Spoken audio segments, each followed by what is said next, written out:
Jean Rai was an ugly, disgusting and lonely loser with whom no one Until one wanted day, to talk. He suddenly became the king of and made all the hot girls fall in love with him. But before he got there, Rai was being persecuted by a crowd until he died, where a pink goddess appeared and asked if he had eaten Cupido's chocolates. Sooner, the school's beauty, Zia, approached and held his hand, trembling as she took his hand to his belly, saying that she was pregnant with his son. When he said he didn't even know her, all the students became a furious crowd and chased him mercilessly.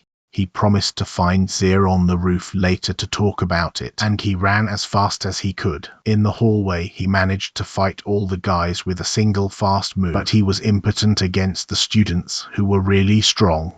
Tang Xuan, the athletics captain, slapped him for jealousy. She was as delirious as Zia and called him a lover.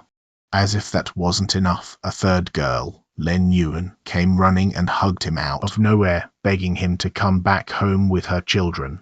But Hai didn't even know her, much less as her children. The crowd became even more furious and chased him along with the two girls who claimed to be her lovers. Confused and furious, Hai shouted out loud that he didn't know any of these girls, threatened to jump out to the edge to prove his innocence. However, the crowd didn't believe him and went ahead to grab him, but that only made Hai let go. As he was about to fall to death, a pillar of light came down from above, stopping time itself. Instead of hitting the ground with a stick, gently touched the ground while a pink goddess watched him. She grabbed him by the throat and shook him, screaming for him to have eaten Cupido's chocolates.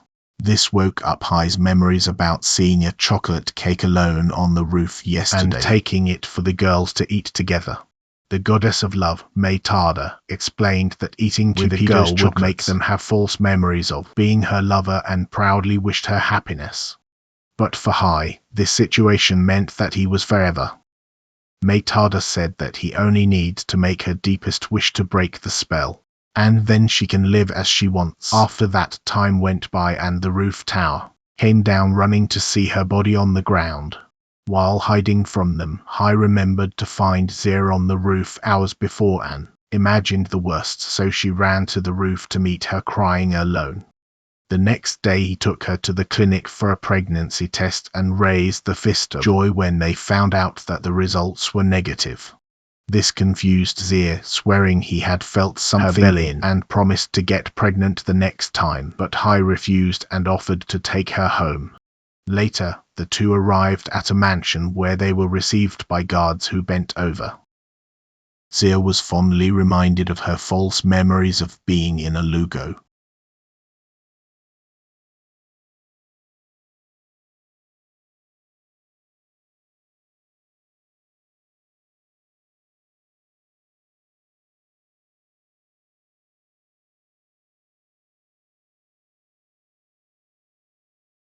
A little pause and we are back.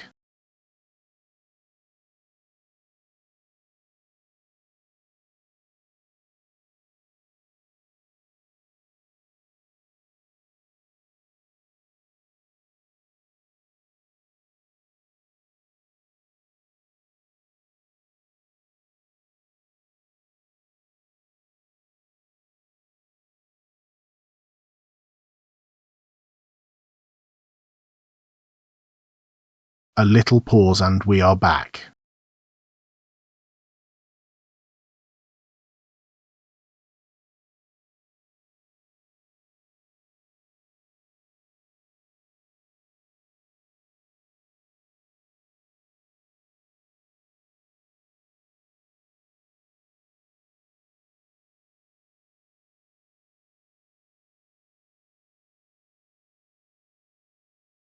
A little pause and we are back.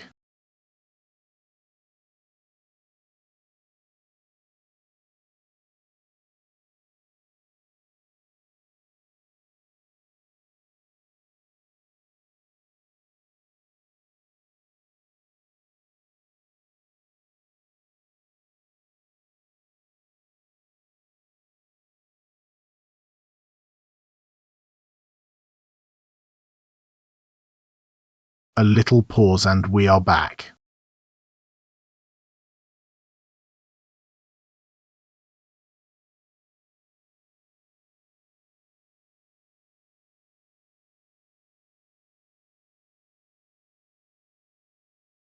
A little pause and we are back.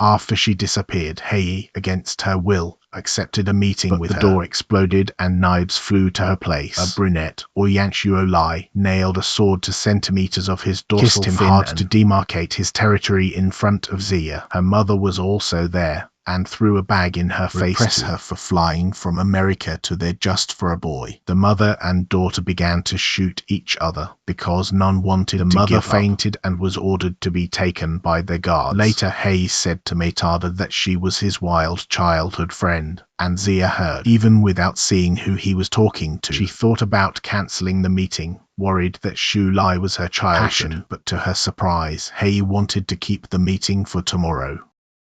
After that, Hao Yi slammed Xuan on the staircase, which knocked him out of nowhere and ended with him. This irritated him, since they didn't even know each other, that a girl had more courage to end with him first, and he yelled that no one would accept it with that attitude. When she left, Metada warned that by saying, "Are going to end," women generally give a warning. This made Hao Yi think that he would hurt her so much that she would go to a police station at AM when mercilessly punishing the losing group of his athletic team.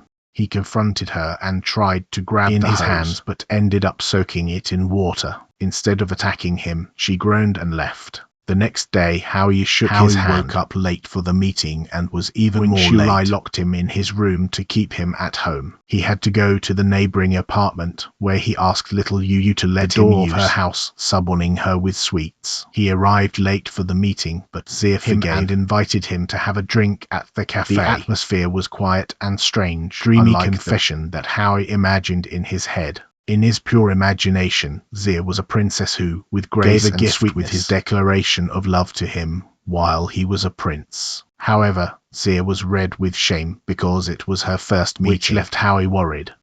He put his hand on her forehead, asking if she had a fever. As soon as they realized that their faces were centimeters away, they moved away in shame and remained silent. Howie suggested going to the anime festival to break the ice, but they were still cautious, side by side, opening the way for the crowd that photographed him. To her surprise, Howie saw Chuan with a cute cat-made outfit posing for the cameras. When she saw him and the girls from her long-distance athletic team together with Zia to a private room far from the crowd, where she explained that being seen like this would destroy her as a tough alpha woman at school. But Howie did not understand her fight and told her to show her true self to others. At that moment, the announcer said that the competition was going to start at the loudspeakers. But unfortunately for Chuan, she always went, so she was not qualified to enter. To solve this, Zia suggested that the three of them form a group competition, encouraging Chuan, who transformed the reluctant Howie into a cute little owl. Julie, who was hiding in another cabin of him from behind and felt attracted to her cuteness. Chuan's scream made Zia and Howie run to her, and that her fantasy was full of holes. It was an obvious, and as if it were not enough, it was the first outfit she made for herself, which left her so heartbroken that she fled. This prompted Howie to win the competition at all costs, but before that, he peed while elaborating their battle plan. Metada suddenly appeared, curious about what he was doing, which shocked him because they were in the men's bathroom. Her appearance inspired him and also involved him in the plan. On stage, Howie stumbled in front of the audience for nervousness, but turned into a cute act and she was able to make it. Zia desperately sought Chuan everywhere, but did not find her anywhere. Later in the main event, Howie was alone on the stage again after all her efforts to delay the presentation until Zia found Chuan and sang a little song to the audience, who didn't like it because she wanted to see Chuan. Unknown to all of them, she was right above the stage, watching everything unfold with sad eyes. The waves of the audience inspired Howie to reveal the pain she felt just to see the showdown between the two. Howie said that she loved this side of her because it seemed more real to him. While he called her, Chuan fell from the top, but before she touched the floor, a strange light transformed her clothes and she fell straight into her arms. The audience loved it so much that they were declared winners even if the competition should only be female. Meitada managed to save them in time with her magic and sighed, relieved from above when she saw that the two were fine. She was skeptical about magic and asked Howie to explain what exactly happened, but he had no answer to give her. Shuli was backstage, about to tear them apart in jealousy. Girls when talking about how Howie was cute and wanted him on her team. She dragged her huge blade behind her while walking heavily towards them with a killer look in her eyes. The girls kept quiet when she approached and shouted when she attacked. Howie and Xuan met in the dressing room after and fought to see who would change first.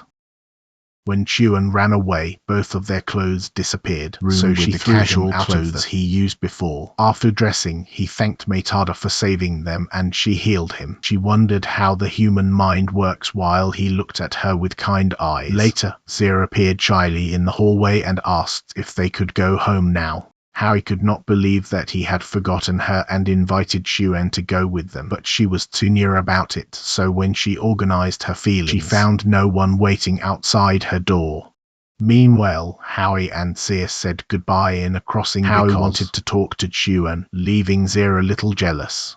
When Chuan finally arrived, he called her and asked if she wanted to stay at his, which did not work considering that she was a Tsunya because he was an idiot who didn't even think about the context. He ignored her reaction, thinking that the spell had already passed and wanted her to just show her true self to others.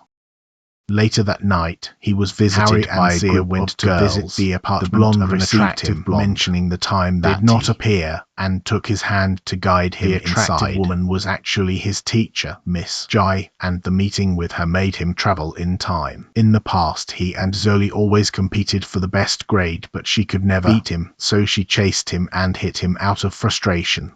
To escape her whining, Hei purposely lowered her grade, making her smile and be confident. In high school, she announced in a megaphone that if he didn't get highest grade this time, she would do everything. She asked and would go to America with her. As he didn't want that, he did his best and won first place. Seeing the result, Zoli thought he hated her and yelled that he would regret it, running with tears in his eyes. At that moment, Miss Jai fainted from drinking so much and the next day Hei, calling him dear in public.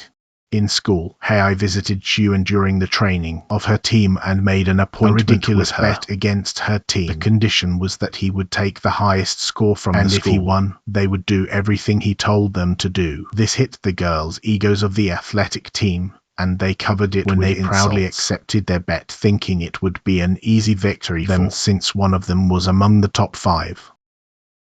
Hei did not let himself be intimidated and provoked them even more.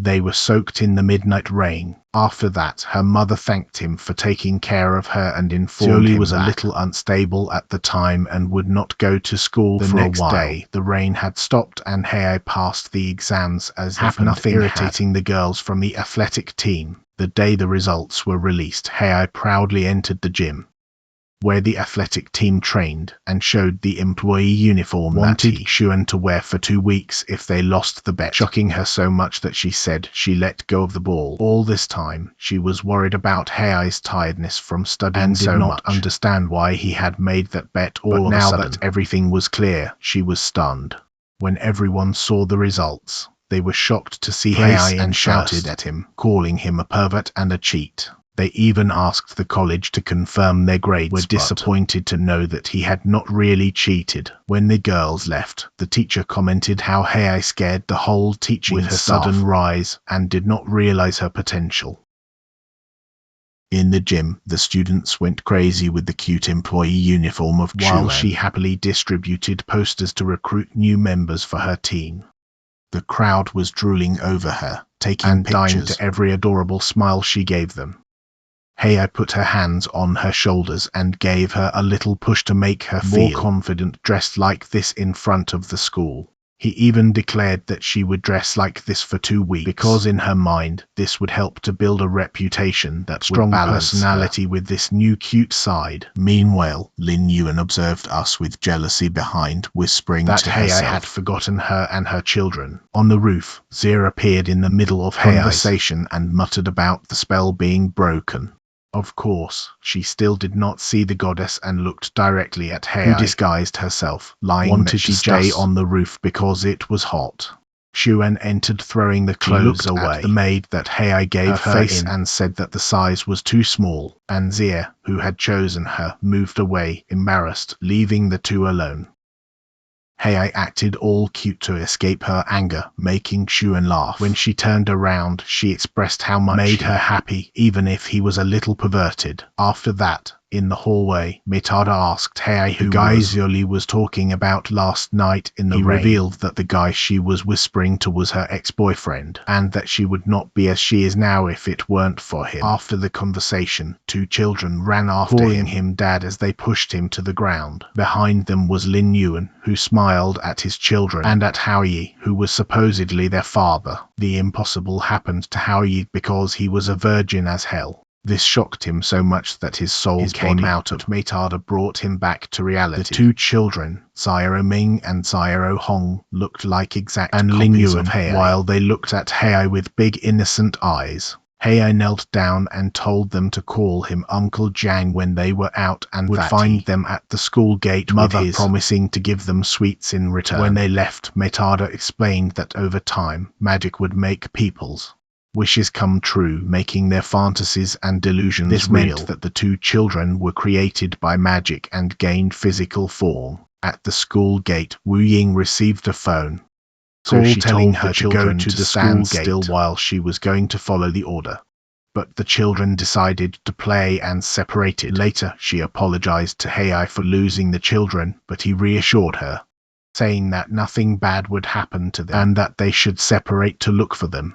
Outside the school, Zia found the little Zhu Hong and looked for her Uncle Jiang without knowing that it was Hei. Meanwhile, the little Zhu Ming was causing problems throughout the school. Pretending to be a hero who defeats demons, ended up fainting in the women's locker room. Hei saw him through a crack in the door and thought he would get into trouble again and left. But Tang Xuan caught him and accused him of being a pervert, so the whole school was on top of him again. But thinking he could help, Zhu Ming ran to rescue him, but ended up pulling Xuan's skirt instead. Xuan discounted in Hei and the girls punished him. Meanwhile, Yu waited patiently at the school until the crowd decreased and she was left alone. But on the horizon, Hei appeared with the children safe by her side. Masata appeared behind him, praising him for doing well, lightly punching his back. But he told her that a shoulder massage would be more comfortable. Without seeing the goddess, Yuan thought he asked for something and got up to massage him. Hei changed the subject to relax, making her think about the children's age.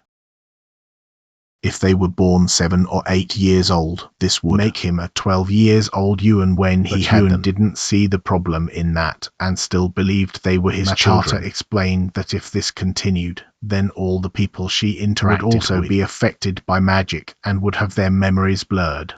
It was what happened when Yuan's mother, Shaoxing, threw a knife over his head at the moment they reached the door. She grabbed her sweater and threatened to be called mother, not madam, while threw the dangerous blade, calling him a canalha for not coming for several days. He was invited to come in and eat with them in his small and humble apartment. After dinner, Hei and Yuan had everything ready when their hands rubbed each other, which made them crawl and move away. After the tasks were done, Hei helped the children with the work and put them to bed, as Yuan asked. In the living room, Hei heard the news at night when Yuan appeared from the a little pause.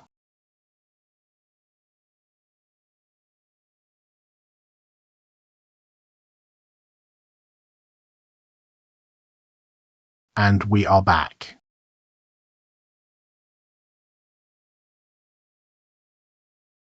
A little pause and we are back.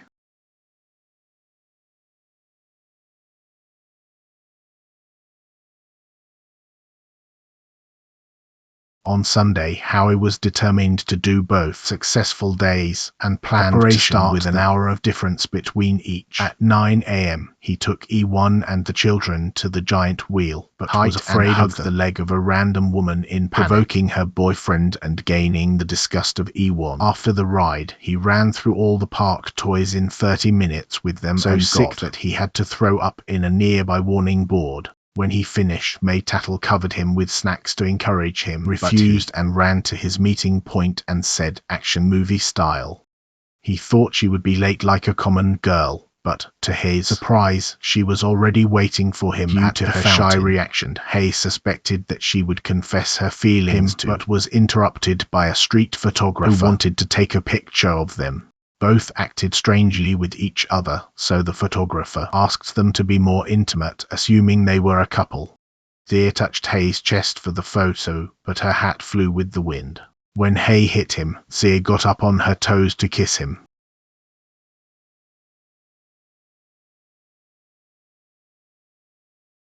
Hours later, he asked himself if it was Cupido's chocolate again. Tattle called him an imbecile, because chocolates had nothing to do with Zea's feelings for him. When he saw the time, Hay ran to find a gift, but ran into Zhang Dong, an old friend who told him that Daiyuzi, ex-boyfriend of Shirley, was back from America. Even liking her, Dong made Hay swear to him to protect Shirley this time, so that Daiyuzi would not hurt her again. At that moment, Hay found Xiang, who was shopping with her friends, and started arguing with her, and as if that wasn't enough, Zia was calling him on the phone. With life in danger, Hay asked Zhang to stay while he went back to Yun with a teddy bear for the children. To cheer them up, he participated in a father and son quiz to win the prize. Hay answered all the questions so easily that the competition gave up, and even the presenter was intimidated. He ended up winning the prize, which was just a valet, and bought ice cream for the children with him. While they watched them from the corner, Yun and Hay had an intimate conversation with drink and ice cream. Yun commented how kind he was to take care of the children, even without income, and that he was introverted like someone she knew. Hay didn't let the slide pass, and soon realized that the person she was referring to was her father. He asked about her father, making her cry and hit the table. She didn't with answer and went shopping with the children to avoid the discussion. Zia and Yun, who were passing by, saw Hay with her and noticed her red eyes as if she had cried. They immediately presumed that it was his fault and arrested him to interrogate him. When they found out that he just wanted, they let him go out of concern with her. While the two girls saw him leave the bus, Yun asked Zia if she was okay go with like this and stay with another girl. Zia replied that Hay was a compassionate guy. Needed help, so she couldn't have stopped him, even if she wanted to. Meanwhile, P.I. apologized to Wan for crossing the line with her. She understood that he was just taking care of her and smiled. Hay called the photographer, asking for a group photo. The photographer recognized him and was surprised when he heard the children calling him father, assuming that he was cheating on his wife with the beautiful girl from before. At home, Yun thanked him, but warned him to never mention it in front of the children, because his eyes penetrated his soul like a knife. Revealing the group photo, Hay remembered the words of Matata, that false memories have a connection to reality, which made him decide to investigate who is around Yoon to know the truth. The next day, he went to Yoon's elementary school and, like an idiot, invaded the teacher's room to find her teacher. As expected, the teacher's body was hostile and almost spanked him, but he managed to escape and bumped into Yoon's teacher in the hallway. She told that when she was an intern teacher, Yoon's father always looked after classes, and that Yoon herself was a cheerful and extroverted child. But one day, her father left her only with a souvenir good girl and turned her back to never come back. Apparently, her parents divorced, leading Yoon to a spiral of depression and isolation from the world. Upon hearing all this, Hay asked father's address, but she obviously failed. As a last resort, he decided to invade the police station to collect data. He began to about him, turning off the lights to blind the guard, opening the door in a manner and squinting behind him to get the files. Naturally, it didn't end well unless he met the guard. The guard was his close friend and helped him access Yoon's records, but both were surprised that her father's data had no traces. He told Hay that this usually meant that they could have left the country. So Hei asked Ian to call if he found anything else. Upon returning home, he found his parents at the dinner table with a serious warning him that they would soon knock on their door. Moments later, the limousines came crawling in front of their apartment, and Shuli knocked on the door. She took off her gloves and didn't hesitate to drag Hei in front of her to his room, where she pushed him against the bed, wanting to sleep together. Hei fled to the bathroom for a few hours, waiting for her to fall asleep. And when she fell asleep, he pulled the blanket next to her chest, remembering the time when Shuli gave him candy because she liked him. When he decided to turn the night on the cold floor of the room to say that he had found 20 possible contact numbers of Yu-Gi-Oh, encouraging him to the point of waking up Shuli. The next day in class, Hei called the numbers that Ian had listed, of crazy people on the other side of the line as they passed from one to the other. The last number on the list was Yu-Gi-Oh, but he didn't answer when Hei called first. Later, after resting, Hei called again, and this time he answered at the supermarket. He scared him by presenting himself as his son-in-law and casually said Ian that he already had 2 children, causing him to go home. But Yu-Gi-Oh only gave him an unexpected real bomb. One was not his real daughter, and Hei's heart broke when he heard that. It seemed that the situation overcame him now, but he decided to move on and ask his mother. In their apartment, he heard them arguing behind the open door. Sin yelled at her to throw a picture of Yu-Gi-Oh because his father had already been dead for a long time, but that only made Juan run away in tears with the children to revolt. Soon, Hei saw himself locked outside with Xin refusing to talk to him. Seeing the confusion, a lady approached him to tell him what he wanted to know. As soon as he knew everything, he was taken by pain, telling Mitata the truth about Juan's family. Juan's real father, Xiao He, was a policeman. On their civil marriage day, he was called for an emergency. Xin was full of hope because he was expecting his son, but his heart was crushed when he returned to a coffin. He died in service, and Lin Yu-Gi-Oh, who loved her, took care of her, although her parents were so against it that they deserted him. After years of parents' disappointment, he finally gave up and divorced Xin. With tears in his eyes, one who only knew him as a father was so that upset. Years later he still longed for his love. Hei didn't even know what to do now that he knew all this. On the other hand, Mitata noted that Yu-Gi-Oh still kept the number of his phone for them, even after so many years, because deep down he was still worried. This only made Hei explode with anger against everyone. He was angry with Xiao He for getting married, knowing that his job could take his life at any moment, and with Yu-Gi-Oh for not taking the marriage forward, simply leaving when things got bad for him. Mitata disagreed with his view and argued that just because dangerous jobs doesn't mean they don't have the right to have a family. He praised Yu-Gi-Oh for taking over the burden of a disfigured family and created Juan as his Puranos for pure love. But Hei didn't want to listen and returned home with a sore face, locking himself in his room without having dinner with the family. He threw things on the floor with anger, but when he saw the picture with Juan and the children falling, he sank on the floor and realized how stupid he was for. Throwing anger at his parents and Mitata, who heard the apology request from the open window and tried to cheer him up. The next day, Hei called Yu-Gi-Oh again to say that now he understood the situation and reminded him not to give up as easily as a man. After all, Juan still wanted his love, and Xin fought to unite his family. Wasn't ready for this conversation and turned off, but called him again and again despite being always refused. One day, he and Juan took the children to the school to paint landscapes, but as they crossed the street, danger awaited them. Temukan took some time to distract people and hit Juan directly. Instants later, ambulances arrived to take the victims. Meanwhile, Yu-Gi-Oh received a call from Hei. Juan suffered a car accident, which made him jump out of the chair. Fearing never to see her again, Yu-Gi-Oh ran to the hospital just to find the bed empty. The doctor shook his head, murmuring how young the patient was. He lost her forever and regretted never coming back home, while bitter tears flowed. But then, Juan appeared behind him, surprised to see him after so many years. Her memory was vague, but her heart recognized him, and she ran to his arms, squeezing him in a warm hug.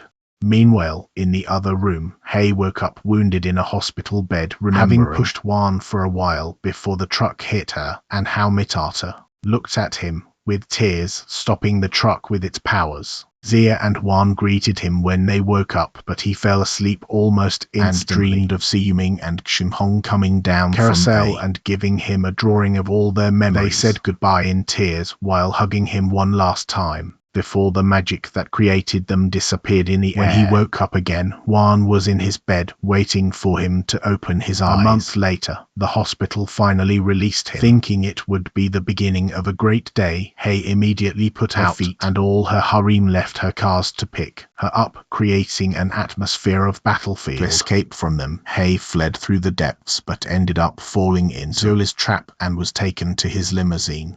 However, the competition didn't end there yet, because later help him recover in his own way, and they found themselves in the hallway, trapped in a quadruple impasse. The girls ran to his side, disappointed and shocked to see Hei naked with another man. Jendon was there to help him apply lipstick, but Hei was being a bore about, making the scene look like something out of a manga. The girls kept fighting over who Hei should eat the soup first, after presenting him an impressive dish after another. His twin neighbors, Tao Tao and Yuan Yuan, came after smelling the appetizing smell, giving him the idea of making them finish all the dishes. Alone in the room, Dong helped him get dressed, telling him about the harem intensity, and asked why he didn't go out with Zuli, even though he had always loved her, and she's loving him crazily now. Hei frowned, saying she didn't want to be seen. After Dong left, Mitata covered Hei with dishes, while she cried how she made a couple break up with her magic. Zoli broke into his room after hearing her voice behind, and turned everything around to look for her. The other girls gathered to confront him, but when Mitata was discovered, she tried to stop time, but her magic only changed the girls' clothes a few times. She made them forget the incident and then cried that it would turn into death because her magic power. Hei's chocolate case dragged too far. Before he left, the TV announced that the famous idol, Sandy, passed out and went into a coma after uttering Hei's name. Apparently, she was one of those who ate the chocolate and was now crazy about it. There was something different about her. Like the other girls, Sandy could manipulate reality itself using magic. She summoned Hei to another kingdom, greeted him with her beautiful singing voice. Hei asked who he was to her, and was surprised by her magnetic force when she answered that he was her lover, the owner of her dreams, and the one she wanted to bring to her new world. She took him to a roof and invited him to jump with her. But Hei didn't want to follow her illusion, offered her hands so she could bring her back to reality. Instead, Sandy took him with her to jump from the building and create magic wings, giving him the welcome to her world. Fantasy and reality mixed when Sandy dragged Hei to see her world from the back of a giant paper plane. Marine creatures swam freely through the blue skies, giant cats slept buildings on top of the city, and even the sky split into blocks when she wanted. Mitata told Hei that they were inside her imaginary world, so he should calm, but that wasn't enough to calm him down, especially when he was thrown into a giant tree and saw a portal to another dimension. Sandy invited him to go to another world, but he was afraid of not being able to be human if he crossed dimensions, and suggested that he buy ice cream. However, his adventures didn't end with the ice cream, and Hei was transported to an aquarium where, surprisingly, he breathed underwater like in the air. Marine creatures of all kinds swam around them, while Sandy, with her hands, marveled at the scene. But that only made her sad. Besides the two, she had no one else, no one to share these beautiful moments. When they climbed to the surface, Sandy asked him again if he wanted to go with her to the other world. But Hei escaped her tightness and looked at her with sad eyes. Tears began to run down her face while her world was fading and losing its color. To prevent her from self-destructing, Hei suggested that they go together tomorrow, which put a temporary smile on Sandy's face. Back to reality, Mitata expressed concern about his decision, because the Sandy was only her soul, and her body was still unconscious in the hospital. This meant that, if her soul went to the other world, she could not return and her body would die. Naturally, This did not please Hei, so he wanted some time to think about what to make her want to stay in the real world. Later that night, after he left the shower, Sandy was waiting for him in bed and gave him the song she wrote to him for being his #1 fan from the beginning. He could not accept her gift, knowing that it was not him in her memories. But she gave it anyway and went out through the window. Meitata was more worried now, because Sandy did not want to wait until tomorrow, so she accepted Hei's risky plan, daring to lose everything that made her a goddess of love. In the imaginary world, Sandy waited for Hei next to the portal in the enchanted tree and threw herself into his arms when she saw him. Her brilliant eyes faded at the moment he said he would not go with her, but that he wanted to take her back to reality. She wanted to escape the pain and ugliness of the real world, crossing to the other. She believed that only beautiful and pure things resided. However, Hei told him that beauty and ugliness coexist in any world, and that she needed to accept it. Hearing this destroyed Sandy and broke all her expectations about Hei, that he was not the loyal supporter she knew. So she jumped to the portal with tears in her eyes. Hei shouted as she followed to the other side, crossing a memory tunnel, showing how a boy met a younger Sandy, whose real name was Ushan.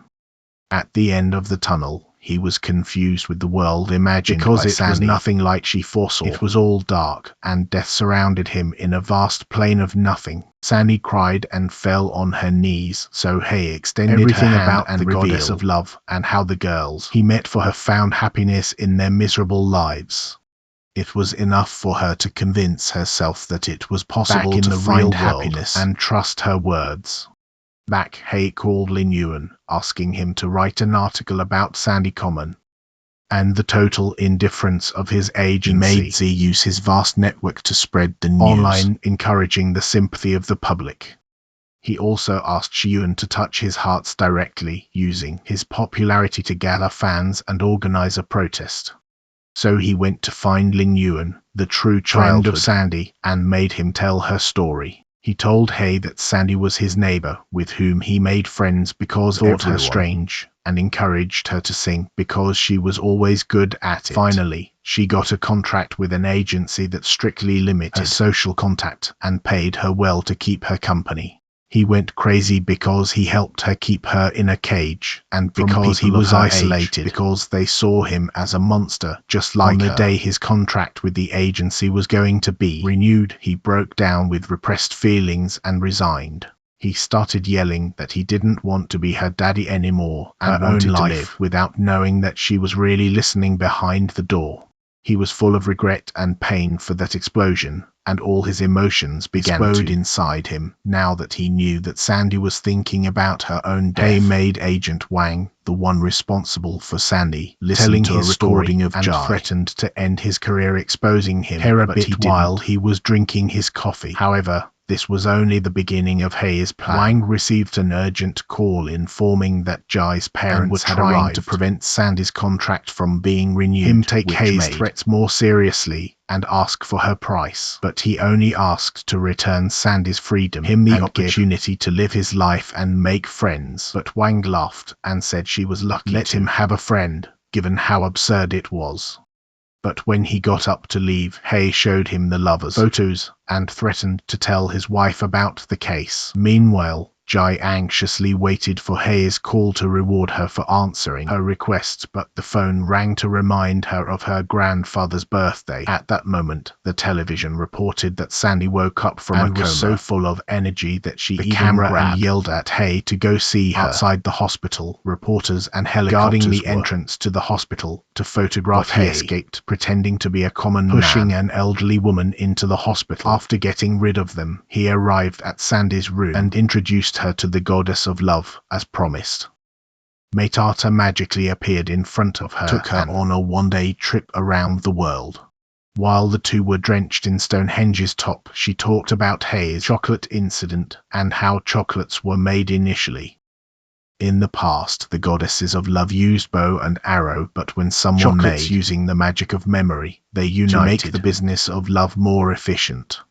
All this was possible thanks to the person she director, who she said was beautiful and brilliant. Meitata also relieved her concerns about living in the real world. Everyone would love to see and hear the real her, including Hei, who worked so hard to solve her problems and supported her. After her magical trip, Sandy appeared in front of the media, thanking the fans for their support, and said that she would study abroad after an agreement with the agency. But before that, she would make a concert for them. On the night of the concert, Lu Jane knocked on her door in the backstage of roses and apologized for hurting her. Sandy held his hand, forgave him, and asked if they could be real friends now that the lies were over. Convicted by her kindness, Lu Jay accepted to be her friend. He would always support her, no matter what. Hei and Meitata were in the audience after Sandy gave them tickets, waiting to get on stage with enthusiasm. When she got on stage, they were amazed with her new song because about how her life changed because of Cupido's chocolates. At the end of the song, Sandy held Hei's hand and approached his lips, whispering her thanks while the cameras were doing a close-up. The next day, he hid under the bushes to escape. The furious fans who wanted to smash him, from Zulik who wanted to knock him down out of jealousy, the reporters who wanted to take out details from him. When everything seemed hopeless, Miss Dai appeared in front of him, dragging a suitcase, and asked him to save him, offering to be his servant for 3 months in exchange. She took him to the Cafe Time, a sophisticated cafe on Beijing Street, asked the old man in the counter to let him stay there as a favor. He agreed. Deprived of sleep for running all night, he fell on a sofa close to him to take was suddenly woken up when he noticed a handsome white-haired man sitting in front of him at the table. He had a mysterious aura when he asked Hei what bothered him, but Hei never bothered to ask anything about him. The man was interested in him and gave him an elegant candy box before leaving. Hei wanted to introduce him to Zia, who came to the cafe right away, worried about him about what happened at the concert, but when he returned to the table after going to pick her up, he had already left.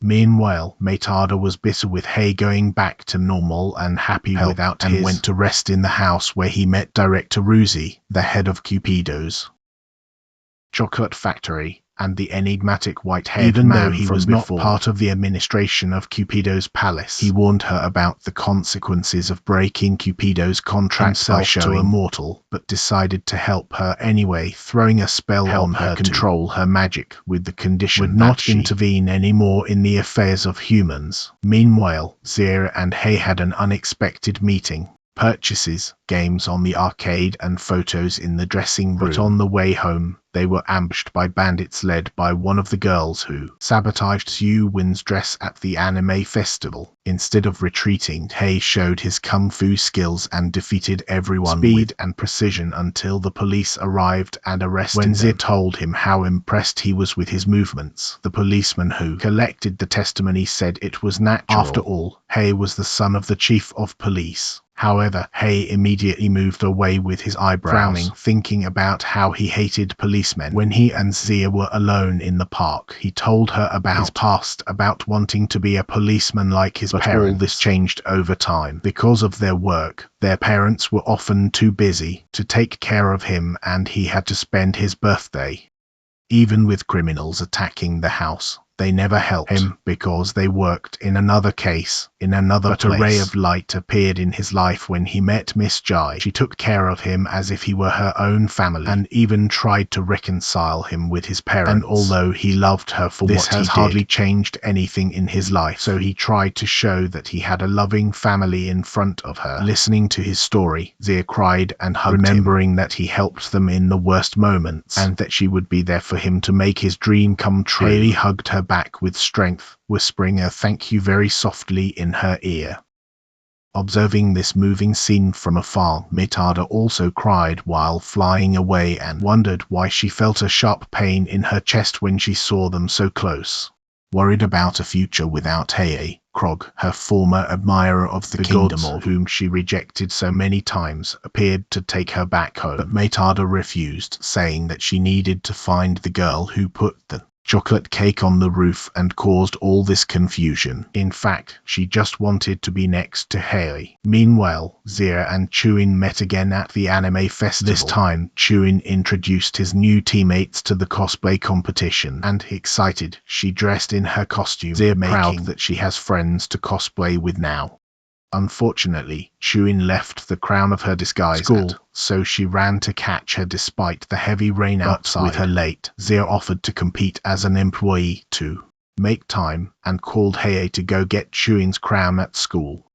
At the campus, Hei found Metada on the way back to Chuin and was surprised when she hugged him with tears in her eyes. She thought he was in love with Zia after their moment at the park and didn't want to go back to the Divine Kingdom. But Hei told her that he and Zia didn't have a relationship, making her get excited enough to agree to help him with Chuin's problem. Alone at the bus stop, Chuin was about to give up, realized that it was time for his team to go up to the stage. But Hei arrived and crowned her. He took her to the anime festival on her back, while Zia staged a strange fantasy scene on the stage with employee Shauna to gain time. Zia finally made her dramatic entrance and continued the act to impress the audience. She kissed Zia's forehead and hugged her, pointing the sword to the sky. She swore to defeat the Sweet King on her part as Queen Dorothy. The audience roared, cameras blinking to record the moment.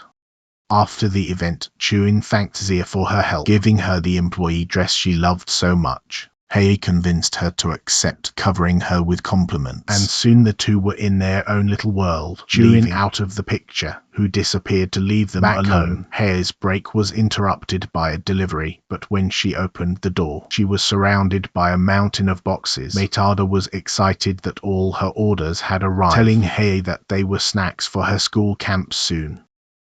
But that only made her stressed when she arranged her things at school, because most of these snacks do not serve as proper meals. In this, Zia entered the room and asked her to write her name on a piece of paper, saying it was for a raffle for the groups, and then the groupings. Apparently, everything was part of Chuin's plan to ensure that she would Zia and Hei during the camp. But Lin Yuan heard this and planned to ruin the raffles using a red marker. During the official raffle, Chuin was surprised to see several papers with a red stain on the corner, so she ended up taking them all, making Zia, Hei and Yuan the members of her group. On the way to the camp, the girls fought for who would be closer and spend more time with Hei. Chuin supported Hei and Zia's romance and disturbed Yuan's plans to have some time alone with him, despite his own romantic feelings for him. But Yuan would not give up easily and prepared cold dishes that, according would be better to digest in a camp, and vetoed Zia's other options of food, because she was a woman of science and was more than willing to use it as a weapon for love. Hei decided to eat their food to calm them down. A sudden connection from Chuli saying that she wanted to go home now that shook her soul deeply.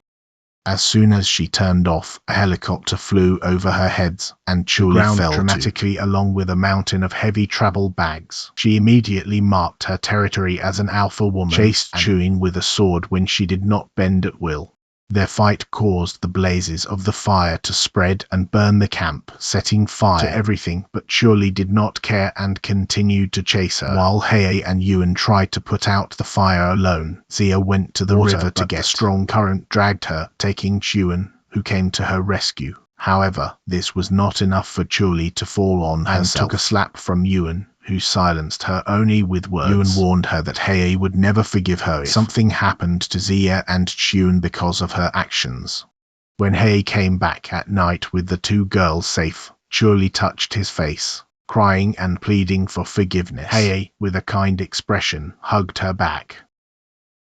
Seeing this scene made Zia realize how much Chuli loved him, again because she did not want to get in the way of him and her childhood girlfriend. As soon as the group settled around a new fire, Hei thanked Yuan for having found them and for taking care of Chuli, who smiled when he received a soda from him. The group gave their safety, grateful for everything being solved, but their problems were far from over. Metada watched them from a distance, disappointed with herself for not able to do anything, even having followed them there. Her eyes were filled with tears when she thought that Hei did not need her anymore. Yuan took 2 sleeping bags because tents had been burned and suggested that they be divided. The girls soon understood the situation, rather the opportunity that was presented to them. He wanted the girls to keep the 2 sleeping bags, and he would sleep on the cold floor at first, but they convinced him to take one since he saved them and they wanted to repay his kindness. Julie, more shameless, encouraged them to sleep together. The group spread the sleeping bags, creating a carpet for everyone to sleep under the stars. Zia turned her side with jealousy when she saw Julie casually caressing Hei,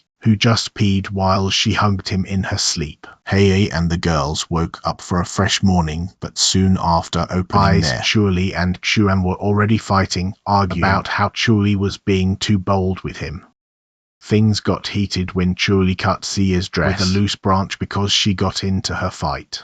And to make matters worse, Yuan fainted from a fever she got from yesterday while looking at the map to guide the group to the camp of the group later. While Julie saw Hei put her hand on Yuan's forehead, she remembered told her the night before and thought he would hate her for causing all that.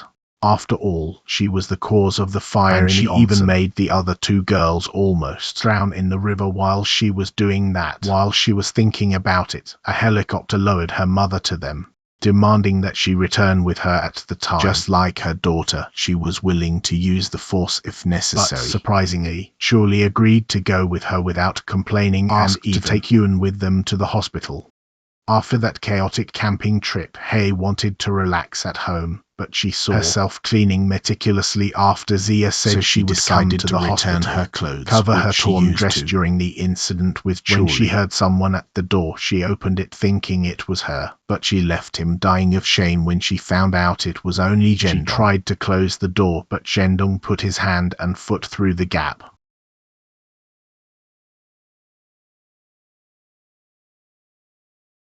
Hei had no choice but to receive him as a guest. Zhendong asked what he would answer to Julie's feelings, even more than her ex-boyfriend Du and Zhu Zhejian had returned. But Hei still did not know what to do. Made him push him against the wall of anger. He said he was only hurting Julie with his passivity and that he would end Zia too because not giving them answer was to play with their feelings. With the door locked, Zia heard and saw everything, leaving the situation embarrassing that Zhendong left them after his defecation. Despite the tense atmosphere, Hei did his best to leave Zia at smiling to comfort her. She became curious about Zhendong and their relationship with Julie.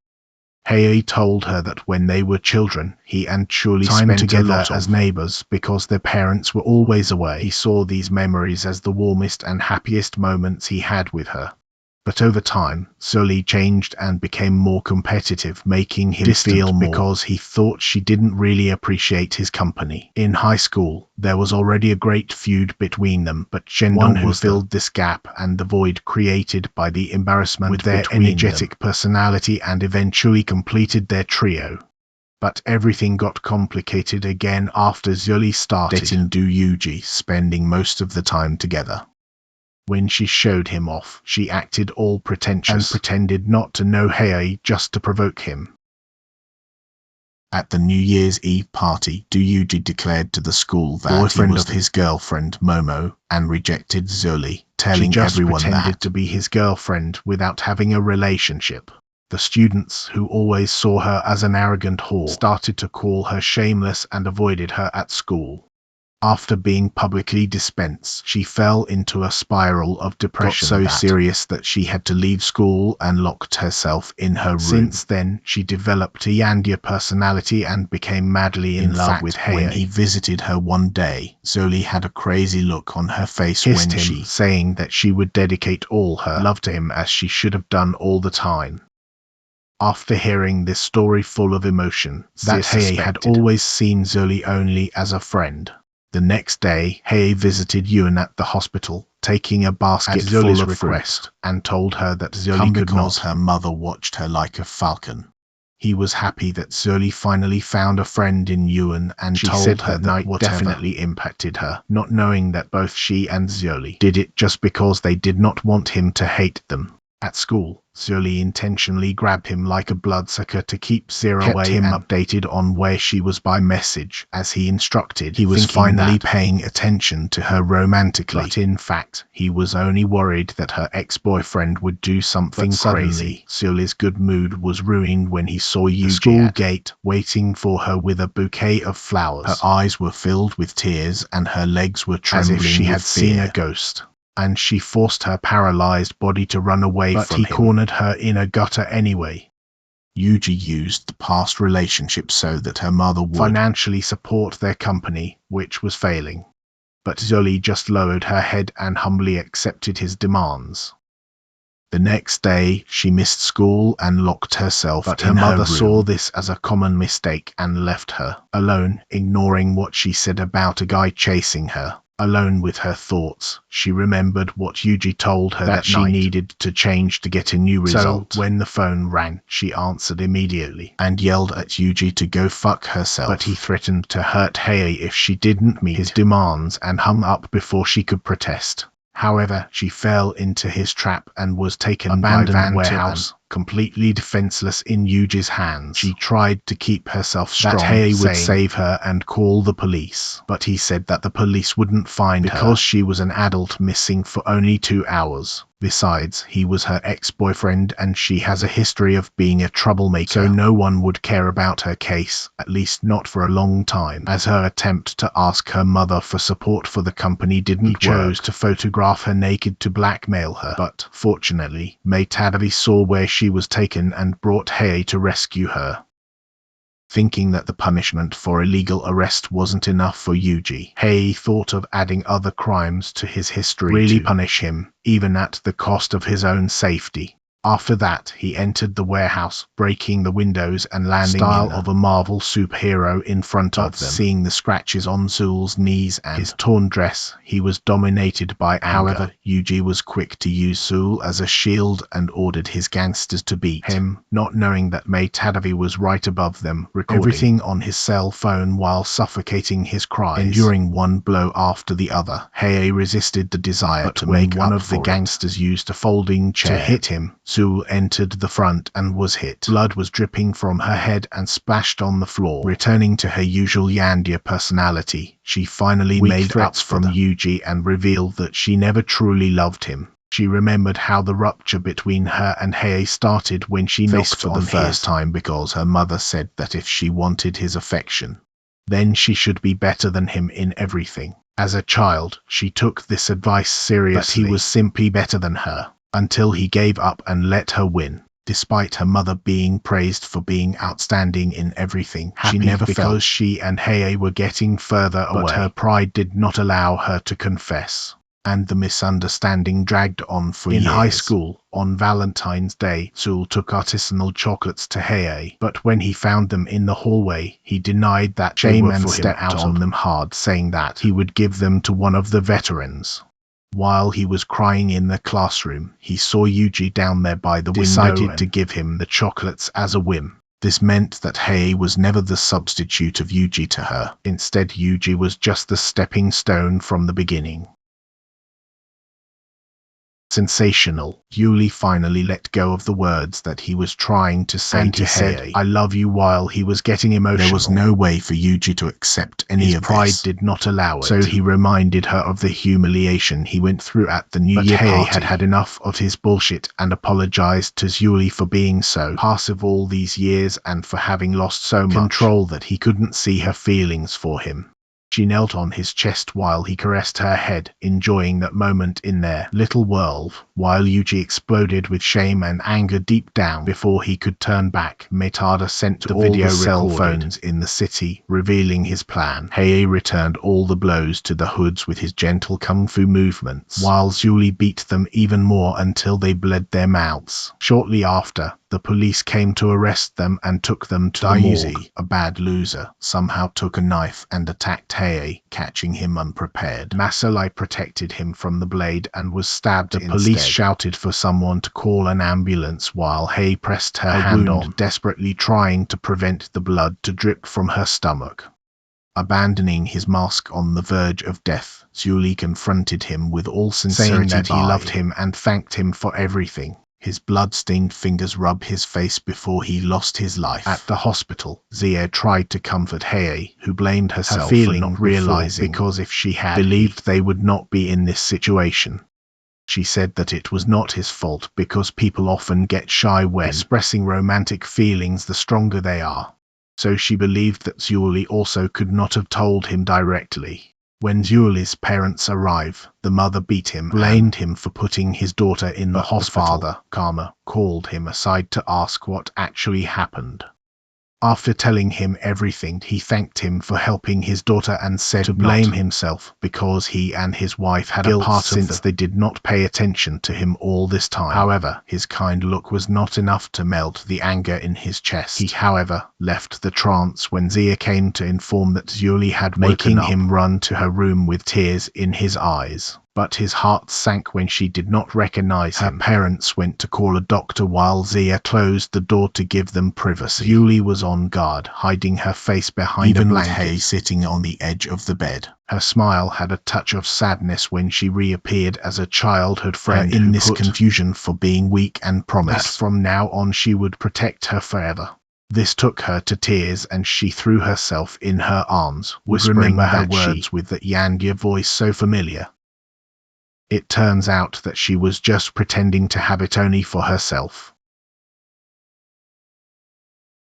But she was caught by the other girls who came to visit her. For a moment, everything returned to its place until a girl with white hair ruined the party. The girl's name was Ling Ziro Du, cousin of Hei, who seemed to be lovely and was attached to him in the same way that Zuli did. But even so, there was something different in his affection for him. His appearance agitated the harem, turning the into a tiger's den because of their threatening aura. Before the room became a war zone between the women, she and Hei fled to his apartment, where they spent the night together. The next morning, Sandy visited Hei in her house unexpectedly, bringing with her, unintentionally, a crowd of reporters in search of a scandal. Apparently, Ziro Du was a big fan of her and immediately forgot how angry she was with her for being close to him. But while Hei was grateful for her unexpected visit, he was thinking about being the center of a scandal again. So, Ziro Du made a plan with Sandy to fool them and made him dress as a girl, pretend to be Sandy's friend that she came to visit. At school, he was again the center of the confusion when Xuan accused him having slept with his cousin after Ziro Du lied to the girls about what happened the night before.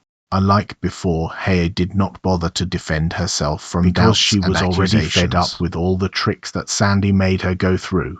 Later, Zia called Ziro Du to the terrace to question her about what was going on, the origin of the problem with his parents, etc. Surprising Ziro Du for knowing so much about Hei's secret. This pushed her to be more aggressive, making her retreat and trip and declared that she was Hei's first girlfriend. After that, Zia argued with Yuan and Xuan, who did not know what to think and decided to ask Zheng Dong to pass through them, but he only gave a vague answer.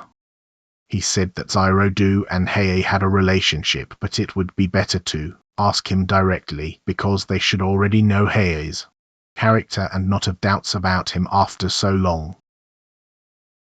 Ziro Du was listening to them from a corner and invited them to a drink where he told everything about his relationship with him. At the same time, Hei also told half of his relationship with Ziro Du, explaining that even if she seemed bad-intentioned, she was actually a kind soul. After the attempt of kidnapping in the childhood of Hei, Ziro Du found him isolated, alone in his apartment. He just threw out his precious police badge in the trash along with the dream of being a policeman because his father never helped him when he needed it the most. Although Ziro Du did not fully understand, she tried to distract him asking from her him tears. To play or even tell a story, but the wounds in his heart were too deep.